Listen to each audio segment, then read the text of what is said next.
Hello all, this is my video blog for you guys. Hope you guys enjoy.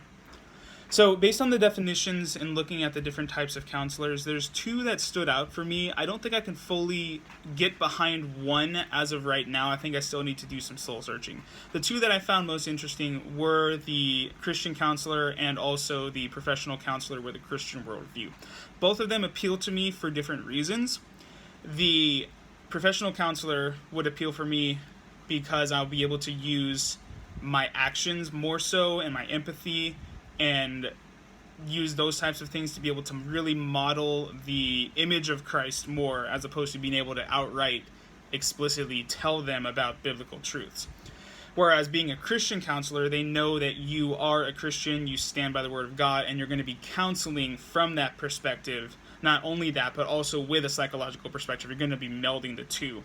So some problems that I see that I would need to pay attention to, more so in the professional counselor realm, is to not let my personal faith, my personal values be able to, my personal values to not be communicated to them to try to influence the client. That will be hard because ultimately we know objectively that the Word of God is true, and we can empirically verify it through different modes and laws of thoughts and reasoning and logic, and to ultimately deny the existence of God or deny the existence of morality is to deny logic in itself. So that would be very hard to navigate with that part, being in a professional environment.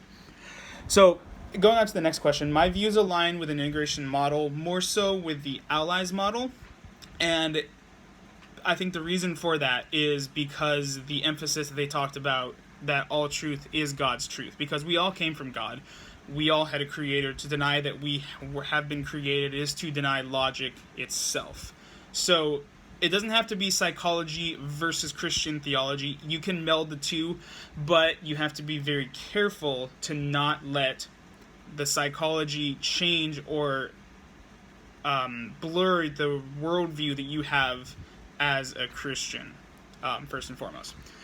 And lastly, kind of touched on this a little bit, but looking at the ACA Code of Ethics, Code A4B, how can I operate as a Christian counselor from that worldview? It would be more so being able to, one, follow the Code of Ethics, follow the laws of the land, but two, use more of your actions to speak louder than your words. You won't be able to explicitly say that Jesus is God and that there is a God, even sometimes that. So more so, you're going to have to model the behavior of Christ as opposed to just talking about his spiritual truth. And I think that will go a long way, because people will ultimately not care how much you know until they know how much you care for the person. So if you really show the person that you care for them, you sometimes can actually speak a little bit better to that person, and they will see that there's something different in you as a counselor.